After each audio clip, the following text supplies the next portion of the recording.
నమస్తే. తెలంగాణలో కాంగ్రెస్ పార్టీ అధికారంలోకి వస్తే ఒక సంవత్సరంలో 2 లక్షల ఉద్యోగాలు ఇస్తామంటూ కాంగ్రెస్ పార్టీ పెట్టినటువంటి మేనిఫెస్టోలో పెట్టినటువంటి అంశం. సో దానిపైన మాట మారుస్తున్నటువంటి మంత్రులు కావచ్చు, కేవలం జాబ్ సంబంధించినటువంటి నోటిఫికేషన్ల విషయంలో ప్రభుత్వం మీనమేషాలు లెక్కిస్తూ ఉంది. ముఖ్యంగా నిరుద్యోగులను మోసగించింది. మరోసారి నిరుద్యోగులను మోసగించేందుకు సర్కారు కంకణం కట్టుకుంది. దాంట్లో భాగంగానే మంత్రి శ్రీధర్ బాబు చేసినటువంటి వ్యాఖ్యలు. సో ఇక జాబ్స్ ఇవ్వడం అందరికీ కుదరదని చెప్పినటువంటి మాటలతోటి అశోక్ నగర్ అంతా కూడా ఒక పక్కన అశోక్ నగర్లో చదువుకుంటున్నటువంటి విద్యార్థులంతా కూడా రోడ్డు ఎక్కుతూ ఉన్నటువంటి పరిస్థితి కనబడతా ఉంది. దాని తర్వాత కవితకు సంబంధించిన విషయంలో అన్ని ఆరోపణలు చేసినప్పటికీ కవితకు సంబంధించినటువంటి ఆరోపణలో వాస్తవమా లేకపోతే ఇది అబద్ధమా అని చెప్పేసి కనీసం బీఆర్ఎస్ పార్టీలో ఉన్నటువంటి కీలకమైనటువంటి నేతలు కేసీఆర్ కావచ్చు, హరీష్ రావు కావచ్చు, కేటీఆర్ కావచ్చు, ఎవరు కూడా ఇంకా స్పందించకపోవడం. సో దాన్ని ఏ విధంగా అర్థం చేసుకోవచ్చు? సో మాట్లాడేటువంటి ప్రయత్నం చేద్దాం. మనతో పాటు పాషన్ సార్. సార్ నమస్తే. నిరుద్యోగులకి 2 లక్షల ఉద్యోగాలు ఇస్తామని చెప్పేసి కాంగ్రెస్ పార్టీ మేనిఫెస్టో పెట్టింది. కానీ ఇప్పటివరకు కనీసం 50,000 ఉద్యోగాలు కూడా ఇవ్వలేనటువంటి పరిస్థితి కనబడతా ఉంది. ఇస్తారన్నటువంటి ఆశ కూడా లేదని నిరుద్యోగులు ఆవేదన వ్యక్తం చేస్తున్నారు. సో ఏంటిది దీని గురించి? ఉద్యోగాల విషయంలో నిజంగా ఖాళీలు ఉన్నాయా? తెలంగాణలో ఇచ్చేటువంటి ఉద్దేశం ప్రభుత్వానికి లేదా? ఏం చెప్తారు? ఓల్డని ఖాళీలు ఉన్నాయి.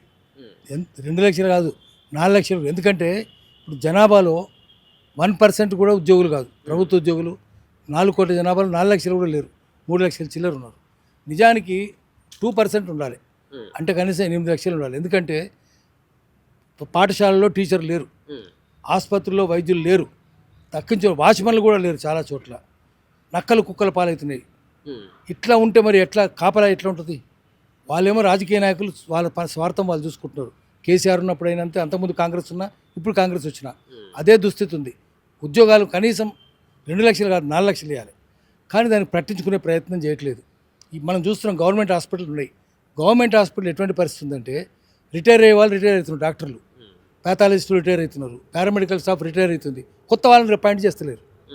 10 మంది పనిచేయాల్సిన చోట ఒక్కరు పనిచేస్తున్నారు. ప్రైమరీ హెల్త్ సెంటర్స్ ఉన్నాయి, కమ్యూనిటీ హెల్త్ సెంటర్స్ ఉన్నాయి. అక్కడ అసలు ఉద్యోగులు లేరు, డాక్టర్లు లేరు, ఎవరు లేరు. ఏమైపోతుంది అప్పుడు? అక్కడ వైద్యం ఎట్లుంటుంది? చచ్చిపోతారు కదా మనుషులు. ఒకటి స్కూళ్ళలో కూడా అదే పరిస్థితి కదా, అన్ని చోట్ల అదే పరిస్థితి.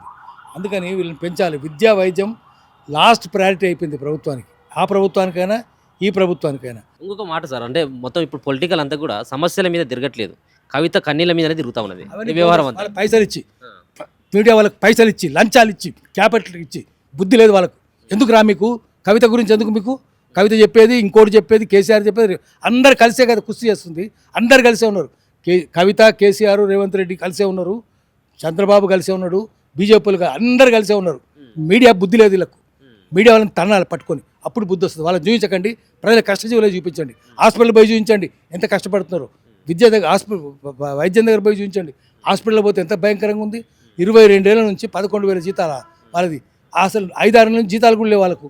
అది కష్టపడుతుంటే వైద్యం ఏమవుతుంది? వాళ్ళు అట్లా కష్టపడుతుంటే వాళ్ళకి జీతం లేకపోతే పేషెంట్ చచ్చిపోతారు.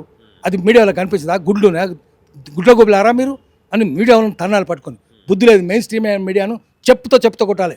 మీరు గుడ్డోలా, దివాందాలు అంటే గుడ్ల గోబలా మీరు పగటి వెళ్తారు చూడలేదు. అవులా అంటే గుడ్ల గోబకు పుట్టిన వాళ్ళని అర్థం. అందుకని ఇవి చూపించొద్దు మనము. ఉలుకము అంటే ఉల్లు అంటే గుడ్ల గోబ పుట్టిన వాళ్ళు, ఉల్లుకు పుట్టిన వాళ్ళు అవులాగాలు. అందుకని అది కాదు. జనం దగ్గర పంపనండి. రాజకీయ నాయకులు నా దగ్గరికి వస్తే చెప్పుతో కొడదాం అనుకుంటా. ఎందుకు? మీకు అందరు కలిసే ఉన్నారు కదా. ఆ దొంగలకు సద్దులు మోస్తారా మీరు? దొంగలకు సద్దులు మోసలాం కదా. చెత్తబుట్లు కట్టి పాడేయండి.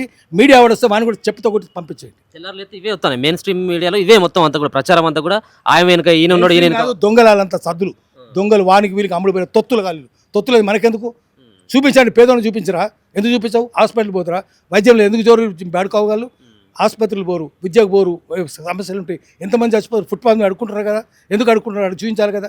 గుడ్డోళ్ళ పరిస్థితి ఏమైంది, చెవిటోళ్ళ పరిస్థితి, కుంటోళ్ళ పరిస్థితి, వికలాంగుల పరిస్థితి, అనాథల పరిస్థితి చూపిస్తారు. రైలు తండాలను పట్టుకొని మీడియా అంటే దొంగలు, నక్కలకు సద్దులు మోస్తుంటారు, వీళ్ళంతా పుల్లకు సద్దులు మోస్తుంటారు. చెత్తబుట్లు పడేయండి, నమ్మొద్దు. ఎవడేది అందరు కలిసే ఉన్నారు. నమ్మనే వద్దు. వాళ్ళ తొత్తులు కాబట్టి వీళ్ళు అదే చూపిస్తారు.